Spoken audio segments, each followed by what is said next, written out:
Opa, boa noite. Olá, agora vai. Agora, perfeito. Boa noite, Boa Álvaro. noite, Salve Maria. tudo bem? Boa noite, Felipe. Tranquilo, Salve Maria. tranquilo. Tudo Tudo bem? certo, graças a Deus. E por aí, tudo em ordem? Que bom, graças a Deus.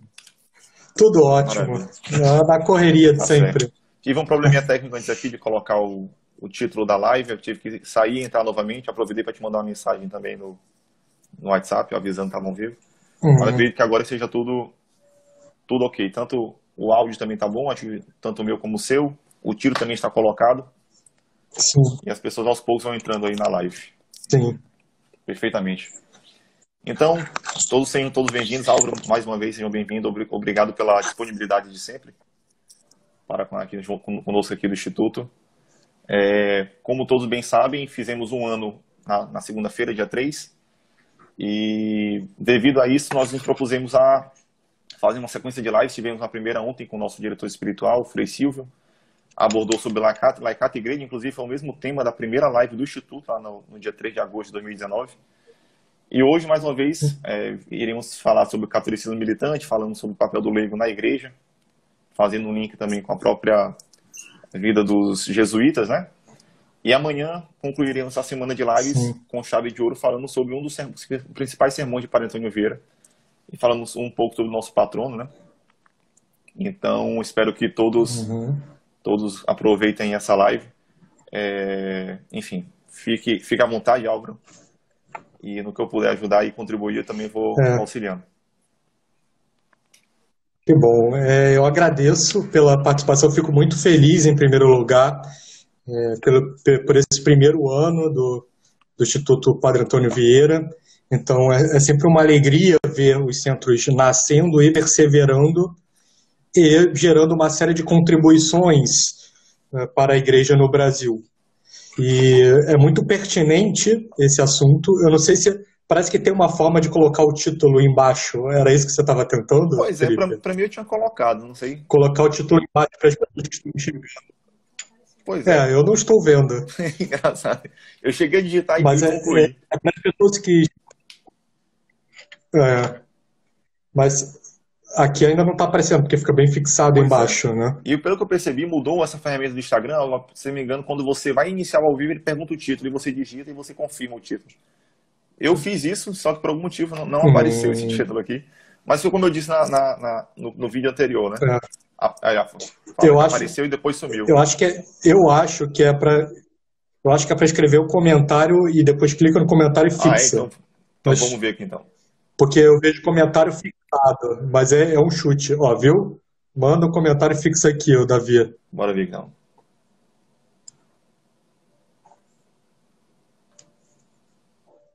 Mas como nós temos uma hora, eu acho que vale anteciparmos o assunto.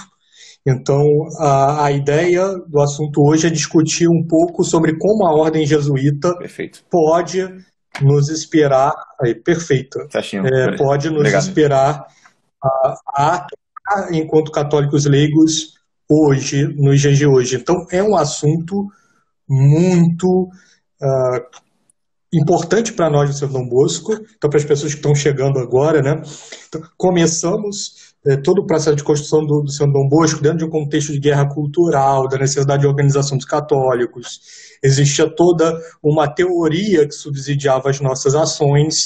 Existiam vários exemplos históricos nesse sentido, mas fomos nos deparando com aquele que viria a se tornar o principal exemplo histórico, eu diria que dentro de um processo de maturidade dentro do São Dom Bosco. Então, avançando nos anos e muito, eu diria, incentivado por certo intelectual de São Paulo, nós começamos a estudar mais o caso dos jesuítas e percebemos que dentro do contexto histórico não existe uma ordem, me parece, religiosa que possa trazer dicas tão importantes, exemplos práticos tão importantes para a atuação dos leigos no dia de hoje.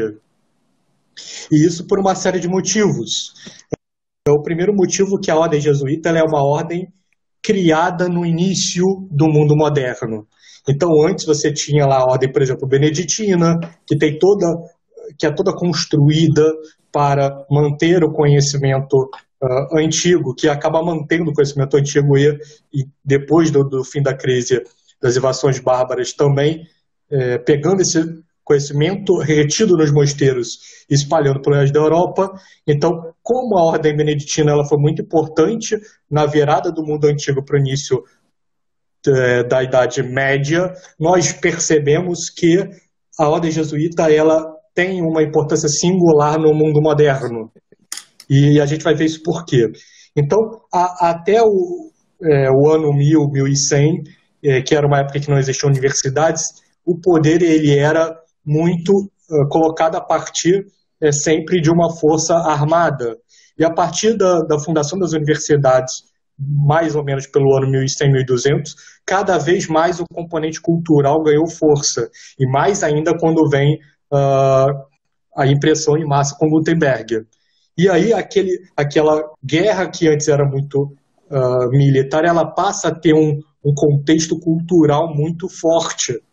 E aí a gente vê que tem toda uma questão relacionada à cristandade, como essa cristandade ela é rachada pela metade com a Revolução Protestante, e a gente sabe que a partir daí Deus ele suscita uma ordem muito específica para combater a Revolução Protestante. E essa ordem é a ordem jesuíta. E ela é muito singular por quê? Porque ela nasce na principal universidade do mundo na época, que é a Universidade de Paris. Então, nas palestras de São Dom Bosco, nós temos muito bem falado sobre como a ordem jesuíta nasceu dentro desse contexto de ambiente universitário dentro da Universidade de Paris. Então, a gente sabe que 3 homens que dividiam um quarto numa república na Universidade de Paris, que era Inácio de Loyola, Francisco Xavier e Pedro Fabro, os 3 vão ser canonizados, né? Então, a gente tem São Pedro Fabro, São Francisco Xavier e São Inácio de Loyola. E por que isso? Porque eles tinham uma característica muito clara. Eles eram grandes intelectuais, certo? Felipe, está travando aí? Não? Deu uma leve travada. Está bem? Deu uma leve travada está agora, ouvindo? mas voltou ao normal. Foi rápido a travada. Está indo, perfeito. Então, eles tinham essa característica muito clara de que eram homens de sexta e sétima morada e grandes intelectuais. Então, assim, eles conseguiram reconquistar grande parte da Europa para Cristo. Eles eram muito superiores intelectuais de tal forma que quando você enviava um jesuíta para uma região ou para outra, ele conseguia reconverter a região em grande parte, e assim ele até às vezes, muitas vezes, recebia o nome da própria região. Então a gente tem que Pedro Canísio, por exemplo, é o apóstolo da Alemanha, que São Francisco Xavier é o apóstolo das Índias, que São José de Anchieta é o apóstolo do Brasil. Então, em todos os locais você tem esse processo de que um jesuíta ele é enviado para uma região, converte a região inteira.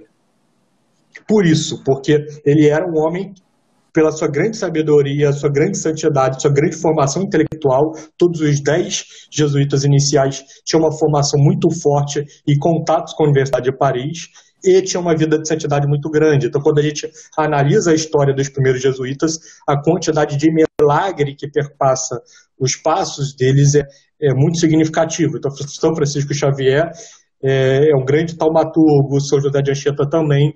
E numa outra live que eu tive a oportunidade de, felizmente, fazer com vocês do Instituto Padre Antônio de Vieira, a gente abordou muito a questão de São Pedro Fabro, que também não esteve isento de milagres. Então é uma vida de santidade muito profunda, aliada a uma vida intelectual igualmente profunda, e a gente sabe que a Revolução era incapaz de vencer os jesuítas pela força intelectual, então eles começaram a apelar para a força militar. Então a gente sabe que no século XVIII há uma completa ataque revolucionário que começa de uma forma muito acelerada já com os protestantes e com os maçons. Então a coisa vai se somar de uma forma que a ordem jesuíta vai ser tão perseguida que ela vai ser extinta no século XVIII. E quando a ordem jesuíta ela é extinta no século XVIII, o que acontece? Todo o processo educacional vai para as mãos dos revolucionários. Então, com isso, a gente tem que, a partir da extinção da ordem jesuíta, a cada geração, os católicos tendem a perder influência na sociedade num nível cada vez maior. Então, é um exemplo, é um contexto de guerra cultural muito claro, porque a partir, de novo, da fundação das universidades e da imprensa escrita, quem detém esses dois campos tem os rumos de uma nação. Por exemplo, hoje, se alguém quiser saber sobre o papel da mulher na sociedade e entrar numa livraria, ele vai se deparar com 50 livros escritos por revolucionários. E ele vai sair com uma visão revolucionária sobre o assunto. Se o professor quiser montar um curso sobre mulher, ele também vai partir de uma bibliografia. Se só tiverem livros revolucionários sobre o assunto, ele também vai ter a sua mentalidade forjada nesse sentido. E a partir daí, todas as pessoas que entram nas universidades, depois elas vão para as suas linhas de trabalho e repetem todo o discurso revolucionário implementado na universidade. Então, se as pessoas reclamam hoje, os professores de história ensinam comunismo nas escolas, eles ensinam porque eles aprenderam isso na universidade. Se a gente reclama que os jornalistas são fake news, eles divulgam fake news porque eles aprenderam isso numa faculdade de comunicação social. Se os professores de pedagogia ensinam ideologia de gênero, é porque eles aprenderam isso numa faculdade de educação. Então, o processo é sempre esse. Isso significa que existe todo um componente cultural e vence quem produz uma elite intelectual católica sólida. Então, eu queria mostrar alguns exemplos de como os jesuítas eram superiores por causa desse trabalho de vida espiritual muito profundo, alinhado a um trabalho intelectual profundo. Então, a partir da fundação dos jesuítas e todo o grande processo histórico em que a Igreja Católica está envolvida, ou através de apostolado, ou porque ela está sofrendo alguma perseguição dos hereges, existe uma reação católica em que tem jesuítas envolvidos. Então, eu queria trazer exemplos de que nós temos debatido menos ainda em outros canais para apresentar algo relativamente novo nessa live. Então, um dos exemplos que muitas pessoas não conhecem ainda é do São Edmundo Campiano. Quem foi São Edmundo Campiano? Foi um dos jesuítas do século XVI ainda. Então a gente sabe que Henrique VIII ele é o líder da Revolução Protestante na Inglaterra. O rei Henrique VIII morre, o seu filho vira rei por um breve momento, depois sua rainha, depois uma filha católica dele também é rainha por um breve momento, e aí ascende a sua filha Elizabeth I, que era filha dele com a rainha protestante Ana Bolena, que gerou toda a celeuma da separação e fundação do anglicanismo. E a rainha Elizabeth I vai perseguir a igreja na Inglaterra de uma forma tão feroz como Henrique VIII tinha feito. De tal forma que era impossível para um padre... Acho que travou a live. Vamos só esperar voltar, pessoal.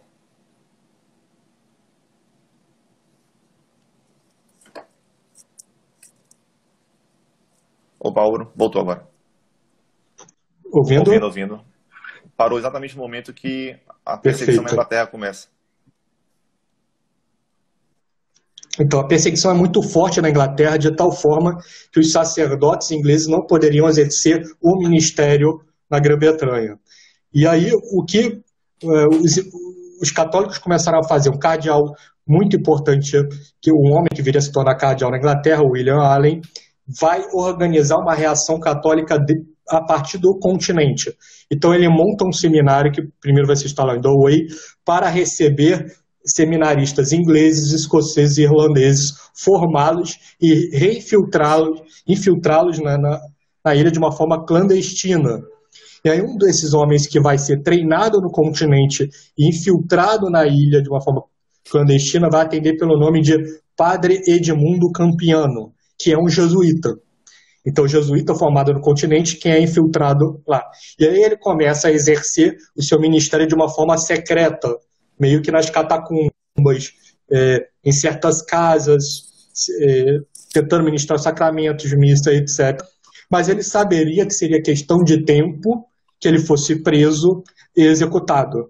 Então, o que ele fez? Ele resolveu escrever uma carta para protegê-lo, porque o que os ingleses faziam? Prendiam essas personalidades católicas, e a partir do momento que eles prendiam, eles começavam a divulgar meio que fake news. Então é a guerra de propaganda. Do tipo, o cara apostatou, ele fez isso, fez aquilo.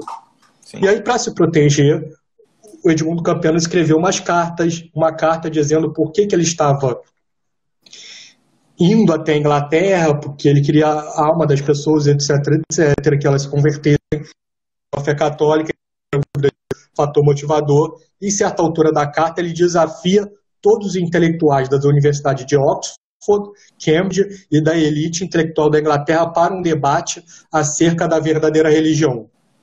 Essa carta vaza, então a Inglaterra inteira fica sabendo da carta, a Inglaterra, em certo sentido, treme, e um ou outro tenta ensaiar uma resposta muito tímida, mas nunca aceitando o debate, e aí isso faz com que, então, Edmundo Campiano escreva um outro documento maior, um livro, que imprime esse livro de uma forma secreta num castelo nos arredores de Londres, e divulga esse livro para toda a Inglaterra, que é o Decem Rationes, as 10 razões pelas quais a Igreja Católica é a religião verdadeira.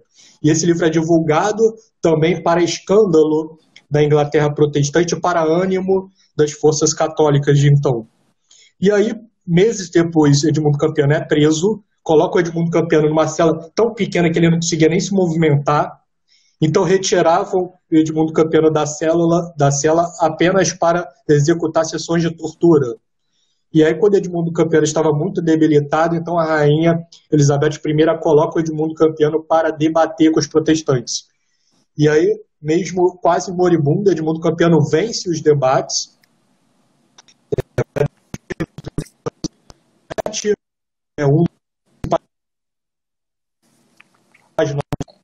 E tem uma vitória muito clara nos debates e que é perpetuada no tempo. Em retribuição a toda essa vitória muito efetiva, a toda essa vitória muito bonita de Edmundo Campiano, então a rainha Elizabeth I manda o Edmundo Campiano ser executado. Edmundo Campiano vai ser esquartejado, arrastado pelas ruas de Londres e efetivamente executado. O conde que ele converte também vai ser preso e vai morrer devido aos maus tratos na prisão, e ambos vão ser canonizados pela igreja. Então vejam que esse é um exemplo muito claro da atuação jesuíta na história. É um jesuíta que é enviado para a ilha na Inglaterra e que gera um determinado caos nas fileiras revolucionárias. E por que ele era capaz de fazer isso? De novo, porque ele tinha essa qualidade que é tão difícil de encontrar nos católicos hoje em dia. Uma vida espiritual profunda com uma vida intelectual. Normalmente o que você tem quando se tratam de católicos é uma coisa ou outra. Certo? Então, você tem uma vida espiritual muito...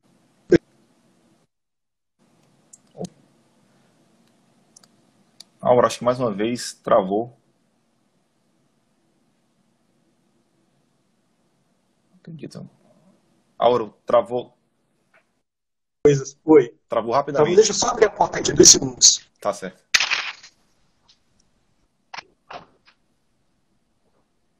Não sei se vai melhorar, mas... Seria o sinal do talvez roteador. melhore com a porta. Talvez, porque eu estou no celular dentro, Na sala. porque o sinal fica lá na outra sala, né? Vamos ver se melhora. Mas o que eu acho que pegou a parte de que ele foi executado... Você estava concluindo, no caso, as virtudes de uma vida intelectual profunda e também de uma vida interior. Sim, a virtude de uma vida profunda e uma vida espiritual profunda. Então a gente sabe que Campiano na Inglaterra ele gerou um certo caos sendo um. Sim. E isso era muito claro, os jesuítas a todo momento isso acontecia. Por quê? Por causa de uma vida espiritual profunda e uma vida intelectual profunda. E essas coisas são muito difíceis de conciliar. Então, numa revista muito boa, que eu recomendo a todos que leiam, que conta a história do catolicismo no Brasil nos últimos 50 anos, são 50 anos da revista Permanência. A certa altura, Dom Lefebvre, ele vai dizer que a coisa mais difícil num católico é ter o com. Que é justamente isso que a gente está falando. Normalmente você tem aquela pessoa que é muito piedosa, mas é uma piedade que não conhece a verdadeira fé e para isso descambar numa heresia ou num sentimentalismo é um passo. Ou a gente tem uma doutrina estéril. O grande desafio é você ter esse modelo jesuíta de unificar as duas coisas. Que quando você unifica, aí vai ser um luzeiro em toda a nação. E assim foi com o Edmundo Campiano, e assim é em todos os locais. Então, quando a gente analisa, por exemplo, a Guerra Cristera no México, quem é o principal padre lembrado? É um jesuíta. Sim. É o padre Miguel Pro, Agustín Pro, que foi um padre mexicano que foi enviado para o continente por causa da perseguição da maçonaria no México, se formou lá e voltou para o México também infiltrado como Campiano e começou a fazer um trabalho de campo, e aí sempre disfarçado. Na biografia do Miguel Pro, a gente vê a todo momento ele disfarçado de sorveteiro, de gari, de todas as formas possíveis para poder chegar nas classes mais pobres e ministrar os sacramentos. Então é sempre essa característica muito clara, esse anseio pelo martírio, essas virtudes heróicas, sempre presente no jesuíta. Quem foi, por exemplo, o idealizador da Liga Mexicana, que é a Liga Nacional de Defesa Religiosa, que vai ser a grande instrumento de organização dos leigos para o combate armado, também um padre jesuíta. Então, qual é o nome da revista? É os 50 anos da revista Permanência. Encontra na própria site da editora Permanência. Porque é muito... Como os últimos 50 anos é muito difícil ter alguém que escreva. E quando escreve, por causa da crise da igreja, normalmente vem cheio de heresia. Por isso que é algo muito importante. É uma revista que tem um caráter de livro. Perfeito. A gente só não disponibilizou no nosso site porque é economicamente inviável. Se tivesse algum desconto, a gente pode ter, mas podem adquirir direto na site da Permanência. Na Inglaterra... E com certeza, Álvaro, é só uma ponderação em relação o próprio Antônio Vieira é jesuíta, né? E aqui no norte do Brasil, Sim. aqui em São Luís, ele também incomodou bastante, e não só... E como todo bom jesuíta, é algo que eu também estava, inclusive, recentemente estava lendo e escutando o Paulo Pedro, presidente de São Dom Bosco, falando que a alma de um apostolado, e obviamente todo católico obviamente tem que ser um apóstolo, né? Tem que ser um enviado. Os jesuítas, mais do que qualquer outra ordem, tinham essa identidade realmente de ir. E muito, muito por isso que eles tinham tanto sucesso, por conta dessa profunda vida interior que eles tinham, que abundava em frutos, né? Em frutos visíveis de conversões por onde eles passavam. É algo muito, como tu mesmo colocou, algo muito difícil hoje em dia, porque de duas uma pessoa descamba num sentimentalismo, que em boa parte hoje em dia, infelizmente, é o que nós visualizamos nas paróquias, nas igrejas, ou você acaba se fiando muito na doutrina e acaba não cultivando uma vida interior. Então você acaba pendendo para um lado ou para o outro e acaba não encontrando esse equilíbrio necessário para você conseguir bons frutos, como os jesuítas assim conseguiram. O Frei Silvio está ao vivo aí. Boa noite, Frei Silvio, nosso diretor espiritual, entrando na live. Sim, então Pode usar, né? Fique à vontade. Acho que a internet travou mais uma vez. Então, porque o sinal realmente está fraco. Eu estou indo Mudar de sala.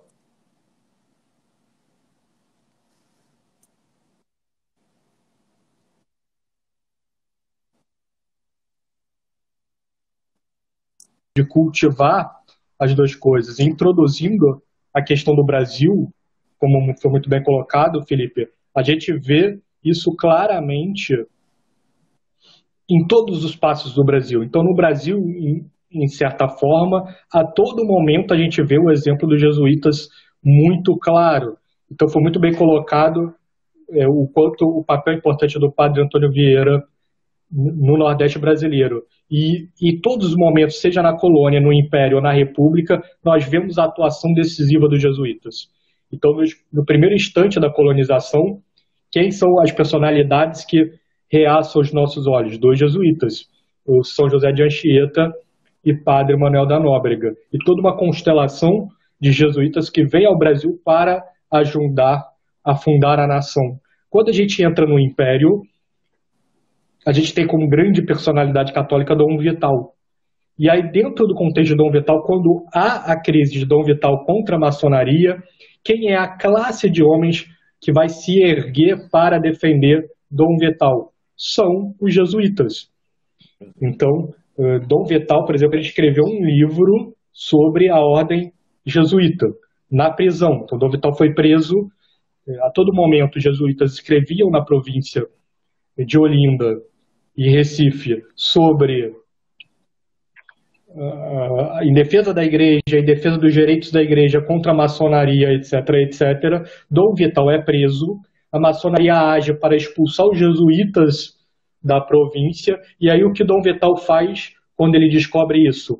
Ele escreve um livro mostrando que existem duas grandes forças atuantes no mundo no século XIX. De um lado, pela Revolução, a maçonaria. Do outro, em defesa da igreja, os jesuítas.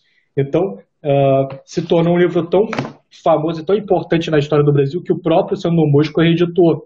Então, foi um dos livros que nós reeditamos na campanha, numa das campanhas do ano anterior, que é A Maçonaria e os Jesuítas, que é esse livro que Dom Vital escreve da prisão, mostrando o quanto o papel dos jesuítas estava sendo determinante desde a sua fundação no século XVI até aquele momento para preservar grandes parcelas da Europa para a fé católica e conquistar outras parcelas do mundo para a verdadeira religião. Então a importância dos jesuítas é muito clara também no Império.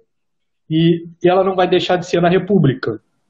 Porque quando a República é proclamada, a gente sabe que existe todo um movimento de reação católica, de combate. Eu uso muito o exemplo do catolicismo no Brasil, do padre Júlio Marinha, que ele divide o papel da igreja em três grandes partes. No primeiro, a aliança com o Estado, que é a colônia. Um segundo cenário de perseguição à igreja no Império. E um terceiro cenário de luta, que é a República. E dentro desse cenário de luta, que é a República, várias personalidades católicas vão surgir. Um é o cardeal Leme, outro é o padre Júlio Maria, outro é o padre Júlio Maria de Lombardia, Carlos de Laet, Eduardo Padro, etc, etc. E quem vai ser o grande nome do clero, o grande padre sacerdote que vai representar, como se fosse um padre Paulo daquela época? Vai ser o padre Leonel Franca, também um jesuíta. O padre Leonel Franca ele vai ter uma atuação decisiva em vários momentos do início da República Brasileira. Ele vai ser o braço direito do cardeal Leme em várias ações. Por exemplo, ele vai liderar uma campanha para manter o divórcio proibido no Brasil. Ele vai escrever um livro muito famoso contra o divórcio e vai garantir que o divórcio continuasse proibido. Ele vai escrever 3 livros muito fortes e contundentes e definitivos contra o protestantismo no Brasil. Um deles, que é o primeiro, que é o que catapultou intelectualmente o padre Leonel Franca, A Igreja, a Reforma e a Civilização, é um dos livros que o São Dom Bosco está colocando agora na campanha da editora sandombosco.org. Então, toda uma atuação do padre Leonel Franca muito decisiva em relação à Constituinte de 1984, que é uma constituinte que o cardeal Leme ele atua muito claramente para fazer com que vários dispositivos católicos fossem colocados nessa Constituição, de tal forma que a Constituição de 34 vai ser muito mais católica que a de 1891. Quem vai ser o homem que vai analisar toda a atuação da Constituinte para o cardeal Leme e conversar com vários políticos? Também o padre Leonel Franca. Quando o cardeal Leme idealiza a fundação de uma grande universidade católica no Brasil, que vai ser a Pontifícia Universidade Católica no Rio de Janeiro, a quem que ele vai confiar esse trabalho?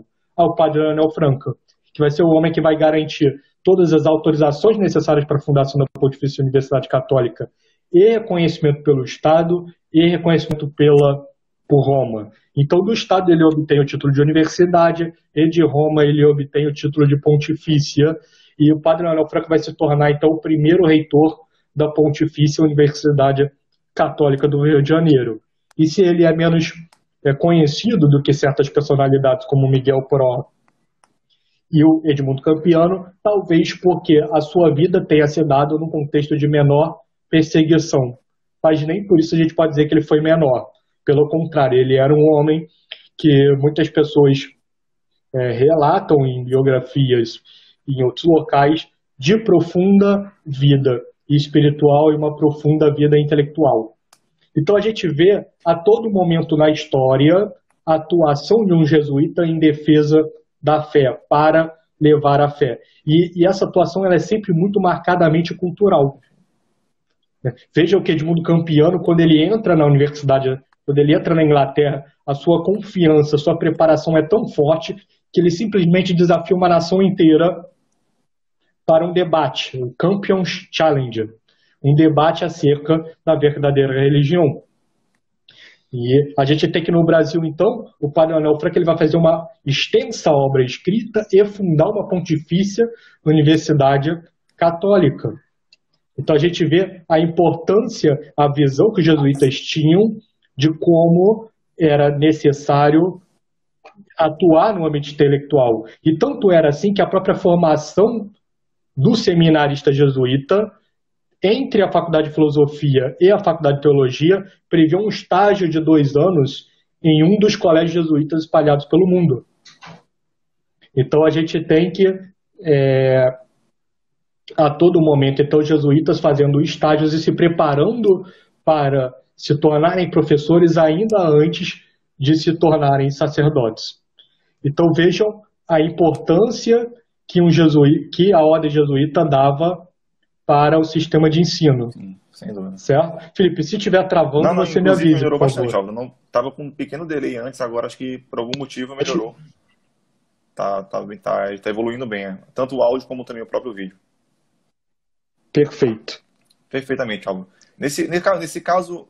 Perfeito. Porque aqui às vezes trava você. Para mim tem travado. Não, mas aqui tá tranquilo. Tem melhorado bastante. Álvaro, entrando mais um pouco falando bastante dos jesuítas, da importância deles, de alguns jesuítas não tão conhecidos, seja internacionalmente, seja como também aqui no próprio Brasil.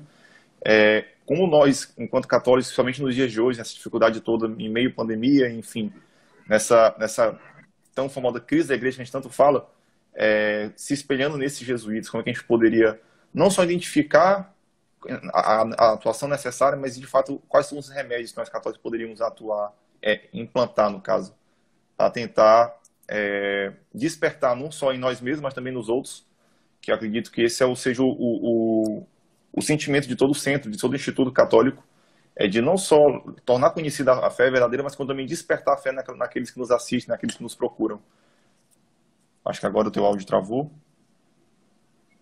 Tá escutando? Álvaro, escutou? Então, eu captei parte da mensagem sobre a relação de como que a gente pode atuar enquanto aproveitando esse exemplo dos jesuítas em relação aos tempos atuais, com relação à Liga Cristo Rei, sim, etc.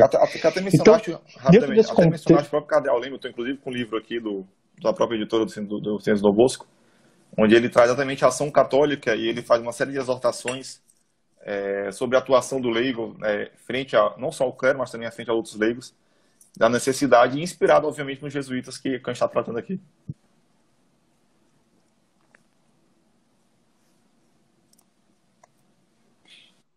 Exatamente. Então, existem muitas coisas, muitas lições que nós podemos aprender da experiência jesuíta. Me parece que isso é algo muito claro. Então, como eu disse no início da nossa live, todo o processo de guerra cultural, nós mesmos do Dom Bosco já estávamos estudando, existia todo um contexto de como que poderia ser tocado esse projeto de centros culturais católicos a partir de uma experiência anterior. E aí, dentro desse contexto, essa carta pastoral do Cardeal Leme, que nós já publicamos com o título de Católicos ao Combate, ela foi muito marcante, porque ela marca uma era... Todos os livros de história do catolicismo no Brasil marco de mudança de um catolicismo mais...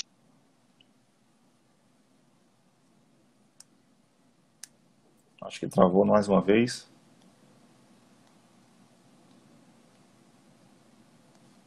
Só esperar voltar, pessoal. Tá tendo um pouquinho de dificuldade hoje com a internet. Então, acho que tanto a minha como a dele.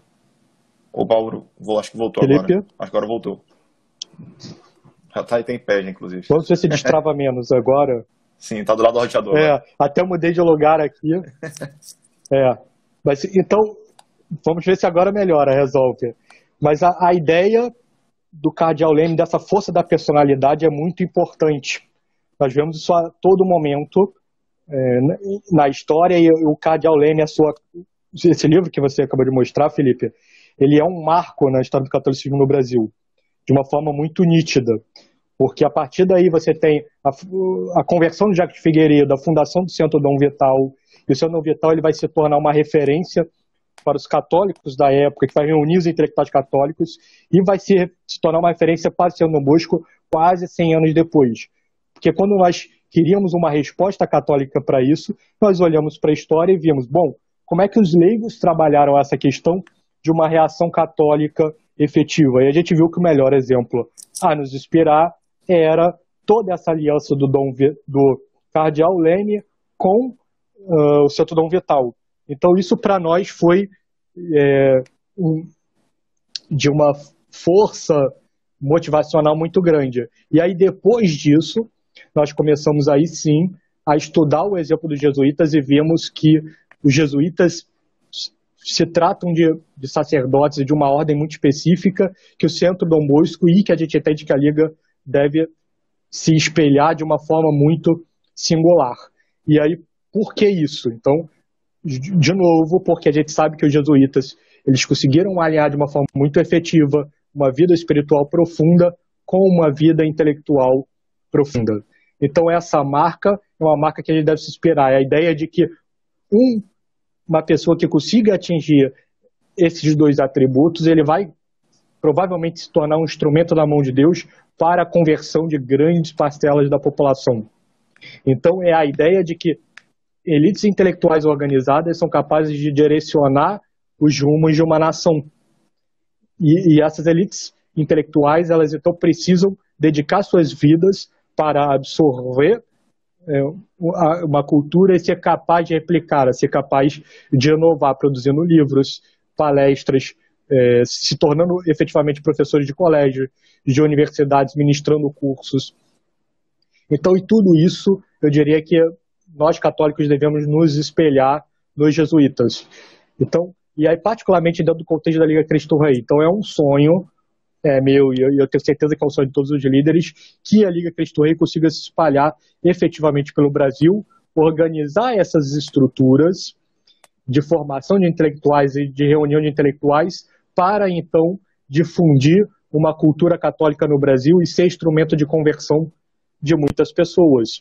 Então, o exemplo que eu sempre gosto de dar nós vemos claramente o papel importante e relevante que o Padre Paulo tem na conversão de muitas pessoas. Então, imagine se os leigos conseguem criar certas estruturas capazes de, no longo prazo, formar não um Padre Paulo, mas 50 ou 100 Padre Paulos. Então, se um Padre Paulo ele já tem esse papel relevante de cristianização de grande parte da nação, imagine o que 50 ou 100 Padre Paulos farão. Então, é sempre esse contexto de que nós estamos num cenário completamente caótico, tende a ser desesperador, Covid, suspensão dos sacramentos, fechamento das igrejas, tudo parece complexo, tudo parece apontar para o fim dos tempos. Talvez estejamos realmente nos aproximando, mas talvez não. Por quê? Porque existe uma reação católica, parece cada vez mais forte, cada vez mais incisiva. Então, ontem, por exemplo, demos aqui uma palestra no Centro Dom Bosco, contando um pouco sobre a história do Brasil e como os brasileiros têm acordado de uma forma muito bonita nos últimos 10 anos. Então, há 10 anos atrás, você quase não conseguia apontar católicos convertidos em iniciativas católicas firmes. Então, isso era muito raro apontar. As escolas se laicizaram, as editoras só publicam livros heréticos. Então, hoje, por exemplo, eu passei na frente de uma Vozes, o que estava lá na Vozes era um livro sobre Buda. Então, era Buda, Nietzsche, Simone de Beauvoir. Então, era isso que estava exposto nas Vozes. Então, tudo o que era relacionado à igreja parecia ter se perdido. Mas a gente vê, nesse período de 10 anos, milhares de coisas acontecendo. Então, famílias católicas sendo formadas, o homeschooling, vindo com uma formação católica pesada, novas editoras católicas sendo formadas, escolas católicas sendo formadas. Então, esse contexto de que os católicos estão se organizando culturalmente e, ao mesmo tempo, a gente não vê isso na Revolução. A Revolução, ela tem isso de uma forma muito clara. Ela tem a quantidade, mas ela não tem a qualidade. Ela não consegue mais produzir católico, uma elite cultural imponente. Por outro lado, a gente vê católicos se organizando para gerar essa produção cultural católica. A gente sabe que se os católicos eles foram efetivos nessa organização intelectual católica de elites estruturadas, então a gente pode reconverter esse instrumento de conversão de grandes massas da população, como os jesuítas foram durante grande parte da história da humanidade. A gente não pode dizer que é hoje, porque também a ordem jesuíta ela foi, em certo sentido, massacrada, né? E ela também sofreu uma filtração muito pesada. Mas o exemplo jesuíta ele está bem vivo. Perfeito. E a gente precisa se inspirar nesse exemplo. E por isso que eu fiz questão de citar alguns exemplos que a gente tem comentado menos, como o Parel Franca, o Padre Pró e o Edmundo Campiano. Mas a gente sabe que são muitos outros, né? A começar pelos próprios fundadores, Inácio de Loyola, Francisco Xavier, Pedro Fabro, e certos homens que continuaram esse legado de uma forma muito forte, como Francisco de Borja, vice-rei na Espanha, e Pedro Canizio, que viria a se tornar o apóstolo da Alemanha, de tantas regiões da Alemanha que ele conseguiu reconquistar para Cristo. Então a gente vê a todo momento esse exemplo muito bonito de jesuítas atuando, né? que aliam a vida espiritual, uma vida intelectual muito profunda atuando. Então isso dá para a gente também uma ideia de que é preciso entender que algo precisa ser feito. Pessoas precisam dedicar as suas vidas para estudar diariamente como buscam uma vida espiritual profunda e, a partir daí, produzir uma cultura intelectual católica. Então, a grande dificuldade que eu diria hoje no Brasil é convencer as pessoas de que se tiver uma salvação para o Brasil, e Deus sempre usa de instrumentos para isso, Deus quer que nós tenhamos uma resposta nossa nesse sentido. Então, se a gente sonha com um Brasil mais católico, é preciso que cada um tenha consciência de que essa responsabilidade passa por mim mesmo. Então, se eu estou assistindo essa live hoje aqui no Centro Dom Bosco, então eu preciso me conscientizar de que eu também preciso estudar, independente da posição que eu esteja planejando alcançar na sociedade, certo? Então, até uma mãe que não deseja ir além do extraordinário papel que é ser mãe de família, ela também precisa entender que ela tem uma responsabilidade intelectual profunda. Primeiro com a salvação dos seus filhos e do seu marido, depois com seus familiares, depois com as pessoas próximas. Então, a todo momento, a gente vê que a todos existe esse chamado de uma vida intelectual mais profunda. Certo? Perfeito. Então, é muito importante isso. É importante que as pessoas se conscientizem dessa importância de que eu preciso ter uma vida intelectual profunda, eu preciso, cultivar, em certo sentido, me tornar também um novo jesuíta, dentro do meu estado de vida. Exatamente. Isso vai muito em conta, inclusive, com o que o próprio Frei Silvio explanou ontem aqui, que muitas das vezes nós somos levados a considerar o leigo, né, um leigo católico, apenas no sentido, talvez, muitas das vezes, litúrgico, como se o leigo pudesse atuar apenas na liturgia ali, acolitando, ou atuando em alguma paróquia necessariamente, quando na verdade existem outras realidades temporais que o leigo obrigatoriamente tem que dar o seu testemunho enquanto cristão católico, como tu mesmo colocou, seja uma mãe, que vai ser uma mãe de família, que na igreja doméstica ela vai ali educar o filho dela na fé católica, seja no próprio trabalho, ou seja na própria universidade, na sua própria faculdade onde você estuda.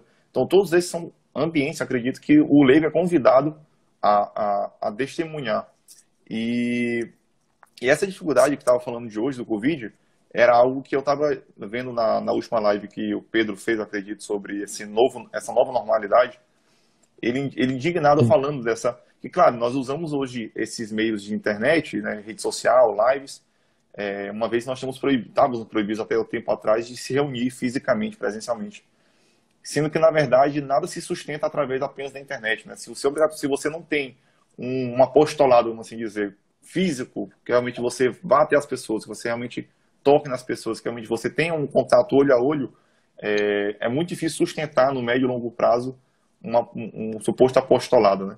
E essa necessidade nós estávamos próximos para realmente dar esse testemunho de Cristo, uma vez nós sermos convidados aí desde o nosso batizado, eu acredito. Quando a gente recebe ali a graça batismal, ali a graça santificante, ali, mesmo não tendo a idade da razão, aí nós já somos convidados, no caso, através de nossos pais, padrinhos e posteriormente, uma vez alcançando a idade da razão, a dar esse testemunho, né? Sim. E é algo que deveria ser claro, porque o que é a fé? É a adesão da inteligência às verdades reveladas por Deus. Quem é o depósito dessa fé? A Santa Igreja Católica. Mas se ela não mostra esse depósito para as pessoas, como é que as pessoas vão ter fé? Se ela não mostra quais são essas verdades reveladas, como é que as pessoas vão crer? Então é óbvio que a maioria das pessoas, tragicamente, porque nós vivemos em uma era trágica, elas têm ido à igreja por uma convenção social. Então, à missa no domingo é uma convenção social, cultural. Eu vou porque meus pais iam. Então é óbvio que na primeira adversidade essas pessoas vão deixar de ir. E se alguém disser para elas que elas podem assistir a missa na televisão e que a missa na televisão é igual à missa presencial, então ele vai acreditar, porque ele não sabe nem o que é missa. Qual o sentido que faz ele ter que ir para a missa, né? Entende? Exatamente isso. Entende? Para ele é uma convenção social, e a convenção social é o cumprimento da TV. Perfeito.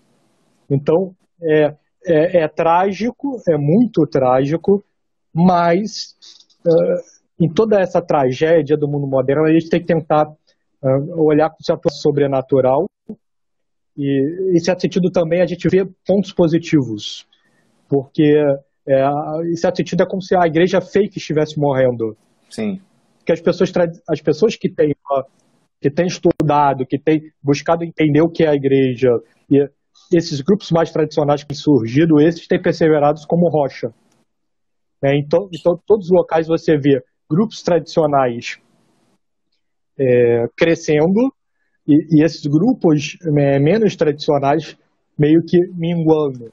Então, hoje, se não existe um crescimento maior na igreja, é porque esses grupos mais tradicionais eles são perseguidos.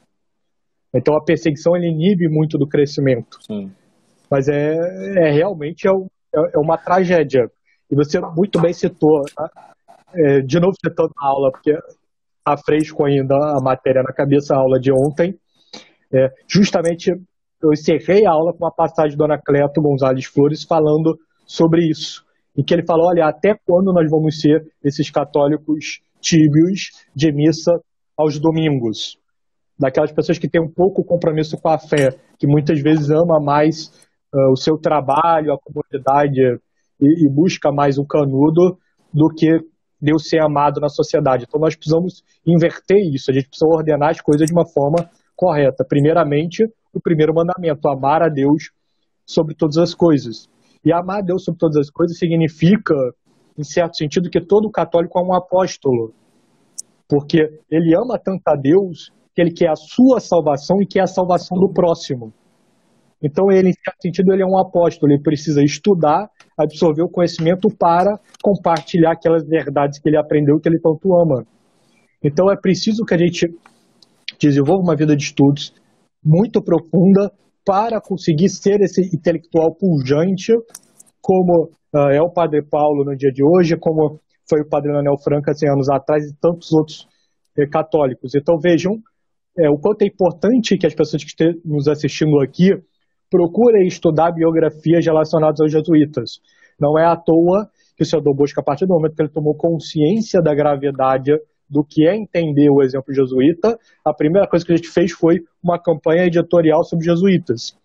Então hoje existem 3 livros publicados sobre o assunto. A biografia do Santo Inácio de Loyola, que é o grande fundador da companhia, a biografia do São Francisco Xavier, que é um dos homens que dividia o Quarto de República com o Santo Inácio, e a história da Companhia de Jesus, que mostra como os jesuítas atuaram desde a sua fundação até o século XIX e XX.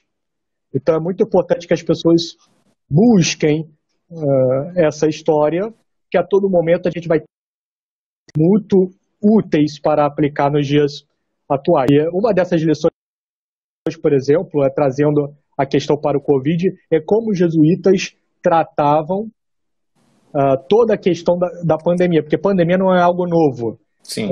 A primeira pandemia do mundo não foi o Covid, pelo contrário. A gente tem 20 séculos de pandemias muito mais graves até do que o Covid, como, por exemplo, a gripe espanhola 100 anos atrás. E na história da Companhia de Jesus, que a gente publicou, em 7 ou 8 momentos da história diferentes, existem surtos de doenças. E aí o que acontece a cada um desses surtos? É muito bonito ver que os jesuítas faziam o que é inverso do que hoje muitos padres e bispos sem fé têm feito.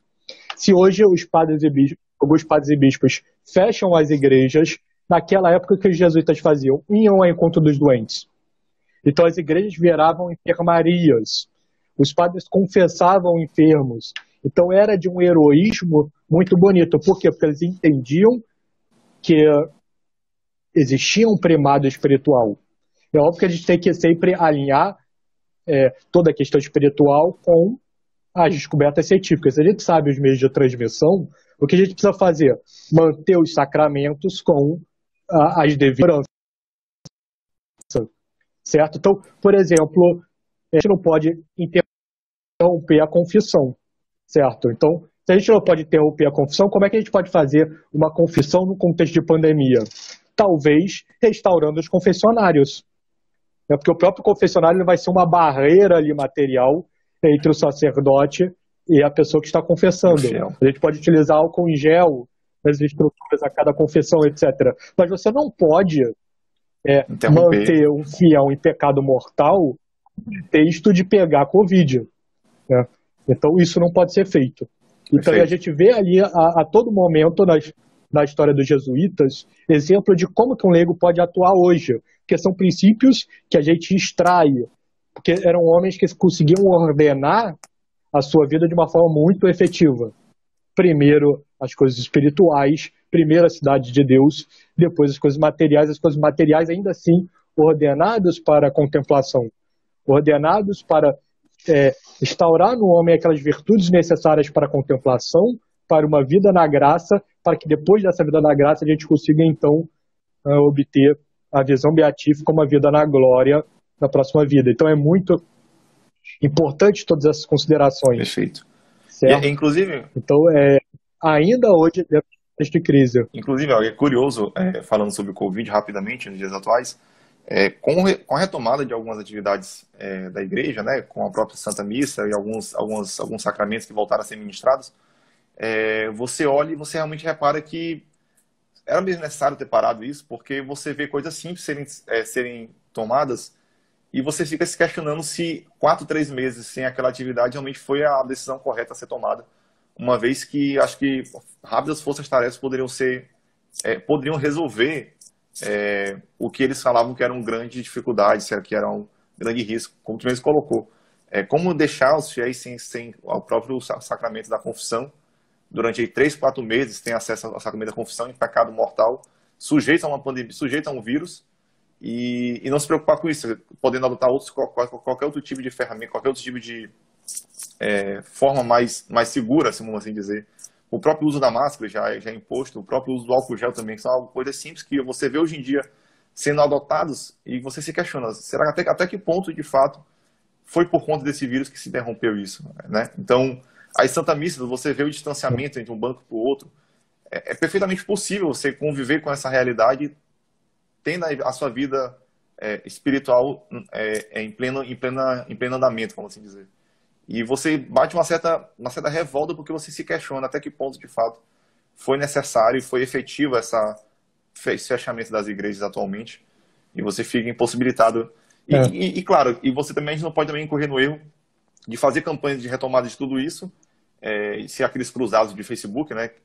E, ao mesmo tempo, a partir do momento que volta às atividades na igreja, você nem sequer pisa, que eu, infelizmente, conheço muitas pessoas que usam até hoje a justificativa do Covid para não ter que voltar a participar da Santa Missa.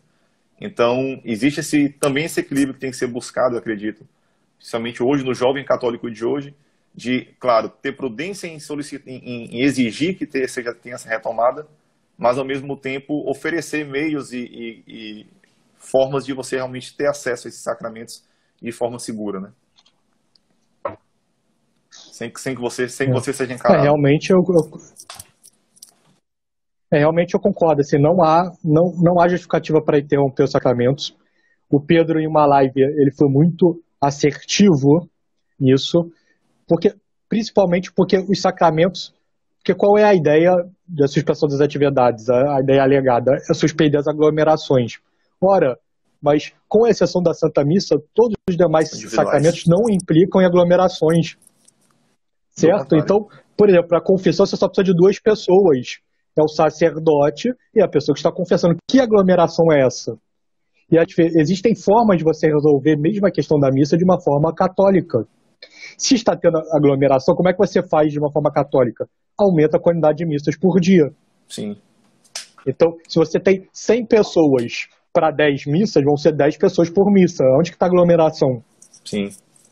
Então, assim, sempre existe uma forma de produzir, de manter os sacramentos de uma forma católica, mas é óbvio que, como você bem disse, existem outros motivadores aí. Então, no âmbito político, todo esse fechamento ele tem um certo componente demoníaco. Por quê? Porque as elites políticas hoje elas são anticristãs. Então, a todo momento existiu, sim, uma pressão das autoridades políticas, municipais e estaduais, federal não, federal a gente viu que a todo momento Bolsonaro, as pessoas gostem ou não, foi a única pessoa do alto escalão político que advogou pela abertura das igrejas, mas no âmbito dos governos estaduais e das prefeituras, de uma forma quase hegemônica, você tem uma pressão pelo fechamento das igrejas. E aí o que você tem, por outro lado, uma crise na igreja que faz com que os bispos e os padres, muitas vezes, aceitem as ingerências estatais no componente espiritual.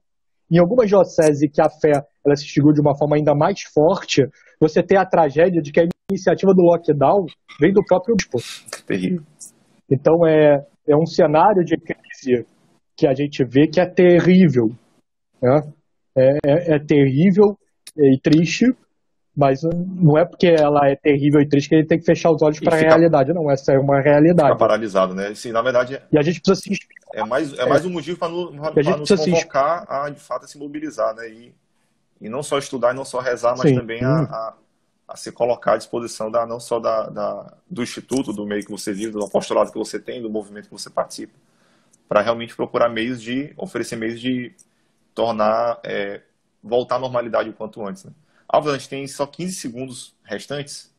Eu queria agradecer, de fato, mais uma vez, a tua disponibilidade e desejar, enfim, que essas coisas retomem o quanto antes